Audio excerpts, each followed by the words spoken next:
തന്നെ ആരും പോയില്ല എന്നുള്ളത്. അതുപോലെ തന്നെ അവിടുത്തെ ഒരു 3 ആളെ കാണുന്നില്ല.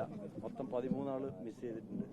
അതിൽ 7 ബോഡി കിട്ടിയിട്ടുണ്ട്. ഇപ്പോൾ പോലീസ് എഫ്ഐആർ ഇടാൻ പോലും തയ്യാറായിട്ടുണ്ടായിരുന്നില്ല എന്നുള്ള ഒരു പരാതി ഉണ്ടായിരുന്നു.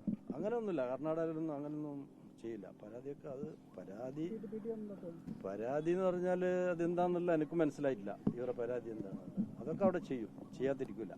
ഇത്രയും വലിയൊരു ഇൻസിഡന്റ് ആകുമ്പോൾ എഫ്ഐആർ ഇടാതിരിക്കാൻ സാധ്യതയില്ല. ആ ഒരു വലിയ ഇൻസിഡന്റിന്റെ ഒരു ഗൗരവം കർണാടക സർക്കാർ ഗൗരവം എന്ന് പറഞ്ഞാൽ അതേ സമയത്ത് കർണാടകയിലെ വിവിധ ഭാഗങ്ങളിൽ ഈ പ്രശ്നം ഉണ്ടായിട്ടുണ്ട്. ഇവിടെ കുറച്ചാൾ ജീവൻ പോയി. അതുപോലെ ചിക്കമംഗ്ലൂർ, ഹാസൻ, കൊടക്, മംഗലാപുരം എല്ലാ ജില്ലകളിലും പ്രളയത്തിന്റെയും ഈ ലാൻഡ് സ്ലൈഡിന്റെ പ്രശ്നം ഉണ്ടായിട്ടുണ്ട്. ഈ കർണാടക സർക്കാരിന്റെ ഭാഗത്തു നിന്ന് ആദ്യഘട്ടത്തിൽ ഒരു വീഴ്ച ഉണ്ടായിരുന്നു. അതായത് ഈ രക്ഷാപ്രവർത്തനമൊക്കെ ഇങ്ങനെ അങ്ങനൊന്നുമില്ല. നല്ല രീതിയിൽ പ്രവർത്തിച്ചിട്ടുണ്ട്. പിന്നെ കൂടുതൽ മീഡിയ നിങ്ങളൊക്കെ കേരളത്തിൽ നിന്ന് കൂടുതൽ ഇതായപ്പോൾ കുറച്ചുകൂടി അത് ഗൗരവമായിട്ട് എടുത്ത് അത് സത്യമാണ്. അല്ല, കേരളത്തിലൊരു ദുരന്തമുണ്ടായാൽ ഈ രീതിയിലല്ല പ്രവർത്തനങ്ങൾ ഉണ്ടാവും. അത് കേരളത്തിലെ എല്ലാ ജനങ്ങൾക്കും അറിയാം. അതുകൊണ്ട് തന്നെയാണ് ഇത്തരത്തിലൊരു പരാതി ഉയർന്നത്. കേരളം മാതിരി അല്ലല്ലോ കർണാടക. കർണാടകയിൽ അവിടെ ചെറിയ പ്രശ്നം, വേറെ പ്രശ്നങ്ങളുണ്ട്. കുറെ വലിയ നാടാണ്. ഒരു സ്ഥലത്ത് നിന്ന് ഒരു സ്ഥലത്ത് എത്താൻ പറ്റില്ല. കാർ വാർന്ന് ഇങ്ങോട്ട് വരണം. അടുത്ത് കടകളൊന്നുമില്ല. ഹൈവേ ആണ്. അങ്ങനെയുള്ള റിമോട്ട് ഏരിയ എന്നുള്ള പ്രശ്നങ്ങളൊക്കെ ഉണ്ട് ഇവിടൊക്കെ. അതുകൊണ്ട് കുഴപ്പമൊന്നുമില്ല. ആരായാലും ജനങ്ങളെ നന്മയാണ് നമുക്ക് വേണ്ടത്. കോൺഗ്രസ് ആയാലും BJP ആയാലും മാർക്സിസ്റ്റ് ആയാലും ഇതിൽ രാഷ്ട്രീയം വേണ്ട. നമുക്ക് എത്രയും പെട്ടെന്ന് അർജുനും അതുപോലെ തന്നെ 2-3 ആളെ കണ്ടെത്താണ്ട് അവരെ കണ്ടെത്തുക. അതാണ് നമ്മുടെ ലക്ഷ്യം. അതിനിപ്പോൾ ഇന്നലെ മുഖ്യമന്ത്രിയായിട്ടും ഉപമുഖ്യമന്ത്രിയായിട്ടും നമ്മുടെ KC വേണുഗോപാൽ സാറ് ബന്ധപ്പെട്ടിട്ടുണ്ട്. അതുപോലെ തന്നെ നമ്മുടെ MK രാഘവട്ടൻ അന്ന് മുതൽ ഇന്ന് വരെ ഒരു 250 പ്രാവശ്യം എന്നെ വിളിച്ചിരുന്നു.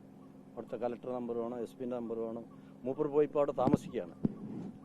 സൈറ്റിലുണ്ട് മൂപ്പർ, അവിടെ താമസിക്കുകയാണ്. മഴ നനഞ്ഞുകൊണ്ട് ഈ നാട്ടിൻ്റെ ഒരു വോട്ടറിന് വേണ്ടിയിട്ട് അയാൾ അവിടെ അത്രയും സങ്കടപ്പെടുകയാണ്. അപ്പോൾ അത് നമുക്കൊക്കെ എപ്പോഴും തള്ളിക്കളയാൻ പറ്റില്ല. ഇപ്പോഴും രാഘവട്ടം സംസാരിച്ചവരോട്. പക്ഷെ വീട്ടുകാർക്ക് കിട്ടുന്ന ഇൻഫർമേഷനും അവിടെയുള്ള നടക്കുന്ന ഇൻഫർമേഷൻ തമ്മിൽ ചെറിയ വ്യത്യാസമുണ്ട്. അതെന്താണെന്ന് എനിക്ക് മനസ്സിലാവുന്നില്ല. എന്താണെന്ന് മനസ്സിലാവുന്നില്ല.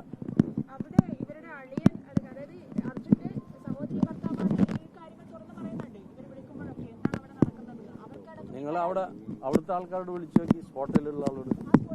വേറെ ആളും ഉണ്ടല്ലോ അവിടെ. വേറെയും ആൾക്കാരുണ്ടല്ലോ അവിടെ. നമുക്ക് നമ്മളെ വീട്ടിലാകുമ്പോഴുള്ള പ്രശ്നങ്ങൾ ഉണ്ടാവും. അപ്പൊ എത്ര നന്നായാലും ചില കുറ്റങ്ങൾ ഉണ്ടാവുന്നെന്ന് എനിക്ക് തോന്നുന്നത്. പക്ഷെ അങ്ങനെയുള്ള വൈകാരികമായിട്ടുള്ള ഒരു പ്രശ്നമാണ് അത്. നമ്മളെ വീട്ടിലുണ്ടായാലും നമുക്ക് ഡോക്ടർ എത്ര സൂക്ഷിച്ചാലും നമുക്ക് ആ സങ്കടം ഉണ്ടാവും, മതിയായില്ല എന്നുള്ളത്. അങ്ങനെയുള്ള സംഭവം 6 ദിവസമായി ഇനി ഒരു 6 ആളെ കണ്ടെത്താണ്ട്.